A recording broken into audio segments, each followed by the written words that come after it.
ಕರ್ನಾಟಕ ಸರ್ಕಾರ ಪರಿಶಿಷ್ಟ ವರ್ಗಗಳ ಕಲ್ಯಾಣ ಇಲಾಖೆ ಜಿಲ್ಲಾ ಪಂಚಾಯತ್ ಮೂಲಕ ನಿರ್ಮಾಣವಾದ ಮೆಟ್ರಿಕ್ ನಂತರದ ಬಾಲಕರ ವಿದ್ಯಾರ್ಥಿ ನಿಲಯಕ್ಕೆ ಶಾಸಕ ಯುಟಿ ಖಾದರ್ ಭೇಟಿ ನೀಡಿ ಪರಿಶೀಲನೆ ನಡೆಸಿದರು. ಮಂಜನಾಡಿಯ ಮೊಂಟೆಪದು ಪ್ರದೇಶದಲ್ಲಿ ತಲೆ ಎತ್ತಿರುವ ಈ ವಿದ್ಯಾರ್ಥಿ ನಿಲಯ ಮಂಗಳೂರು ಕ್ಷೇತ್ರದ ಪರಿಶಿಷ್ಟ ವರ್ಗದ ಮಕ್ಕಳಿಗಿಂತಲೂ ಇತರ ಕ್ಷೇತ್ರದ ವಿದ್ಯಾರ್ಥಿಗಳಿಗೆ ಪ್ರಯೋಜನವಾಗಲು ಮಾಡಿರುವಂತದ್ದು ಎಂದರು. ಪರಿಶಿಷ್ಟ ವರ್ಗದ ವಿದ್ಯಾರ್ಥಿಗಳು ಶೈಕ್ಷಣಿಕವಾಗಿ ಇನ್ನಷ್ಟು ಮುಂದೆ ಬರಬೇಕು ಎಂಬ ದೂರದೃಷ್ಟಿಯಿಂದ ಈಗಾಗಲೇ ಬಾಡಿಗೆ ಕಟ್ಟಡದಲ್ಲಿ ವಿದ್ಯಾರ್ಥಿ ನಿಲಯವನ್ನು ಆರಂಭಿಸಲಾಗಿದ್ದು, ಅದರಂತೆ ಶಾಶ್ವತವಾದ ಕಟ್ಟಡವನ್ನು ಕಟ್ಟಿ ಆ ವಿದ್ಯಾರ್ಥಿಗಳಿಗೆ ನೆರವಾಗಲೆಂದು ಸದುದ್ದೇಶದಿಂದ ಸರ್ಕಾರ ಸ್ವಂತ ವಿದ್ಯಾರ್ಥಿ ನಿಲಯ ಸ್ಥಾಪಿಸಿದೆ ಎಂದರು. ಮಂಗಳೂರು ಕ್ಷೇತ್ರ ಶೈಕ್ಷಣಿಕವಾದ ಒಂದು ಕೇಂದ್ರವಾಗಿದೆ. ಇಲ್ಲಿ degree college, university, PG college, medical college, paramedical college ಎಲ್ಲ ಕಾಲೇಜುಗಳು ಕೂಡ ನಮ್ಮ ಕ್ಷೇತ್ರ ವ್ಯಾಪ್ತಿಯಲ್ಲಿದೆ. ಈ ಒಂದು ಹಾಸ್ಟೆಲ್ ನಿರ್ಮಾಣದಿಂದ ನನ್ನ ಕ್ಷೇತ್ರದ ಮತದಾರರಿಗಿಂತಲೂ ಕೂಡ ಬೇರೆ ಊರಿನವರಿಗೆ ಅದು ಪ್ರಯೋಜನ ಆಗಲಿಕ್ಕೆ ನಾವು ಮಾಡಿದಂಥದ್ದು.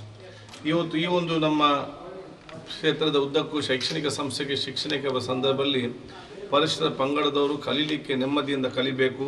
ಅವರಿಗೆ ಆರ್ಥಿಕವಾದ ಚಿಂತನೆ ಇವತ್ತು ಕಷ್ಟದ ಪರಿಸ್ಥಿತಿ ಆಗಬಾರ್ದು. ಅದಕ್ಕಾಗಿ ಬಹುಶಃ ಈಗಾಗಲೇ ಬಾಡಿಗೆ ಕಟ್ಟಡದಲ್ಲಿ ಒಂದು ಹಾಸ್ಟೆಲ್ ಈಗಾಗಲೇ ಪ್ರಾರಂಭ ಆಗಿದೆ.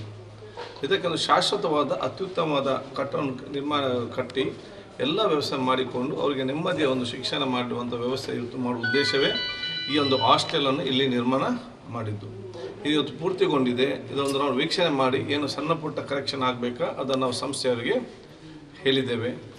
ಮುಂದಿನ ಶೈಕ್ಷಣಿಕ ವರ್ಷದಿಂದ ಈ ಪರಿಶಿಷ್ಟ ಪಂಗಡದ ವಿದ್ಯಾರ್ಥಿಗಳು ಯಾರು ಇವತ್ತು ಬಾಡಿಗೆಯಲ್ಲಿ ಇವತ್ತು ಹಾಸ್ಟೆಲಲ್ಲಿ ನಿಲ್ತಾ ಇದ್ದಾರಾ ಅವ್ರಿಗೆ ಇಲ್ಲಿಗೆ ಕರೆಸಿ ಅವರಿಗೆ ಉತ್ತಮವಾದ ವ್ಯವಸ್ಥೆ ಮಾಡಲಾಗುವುದು.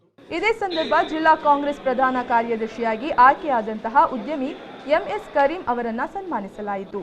ಕಾರ್ಯಕ್ರಮದಲ್ಲಿ ಮಂಜನಾಡಿ ಗ್ರಾಮ ಪಂಚಾಯತ್ ಅಧ್ಯಕ್ಷೆ ನಸ್ರಿನಾ ಇಕ್ಬಾಲ್, ಮಾಜಿ ಅಧ್ಯಕ್ಷರಾದ ಮೊಹಮ್ಮದ್ ಆಸೈ, ಇಸ್ಮಾಯಿಲ್ ದೊಡ್ಡಮನೆ, ಪಂಚಾಯಿತಿ ಸದಸ್ಯರಾದ ಮೊಹಿದ್ದೀನ್ ಕುನ್ನಿ ಮರಾಠಿ ಮೂಲೆ, ಅತ್ತಾವುಲ್ಲಾ ಪಾತಿಪ್ಪಾಡಿ, ಆಸಿಫ್ ಇಸ್ಮಾಯಿಲ್, ಅಬ್ದುಲ್ ಖಾದರ್, ಜಯಂತಿ ಸೇರಿದಂತೆ ಕಾಂಗ್ರೆಸ್ ಮುಖಂಡರು ಭಾಗವಹಿಸಿದರು.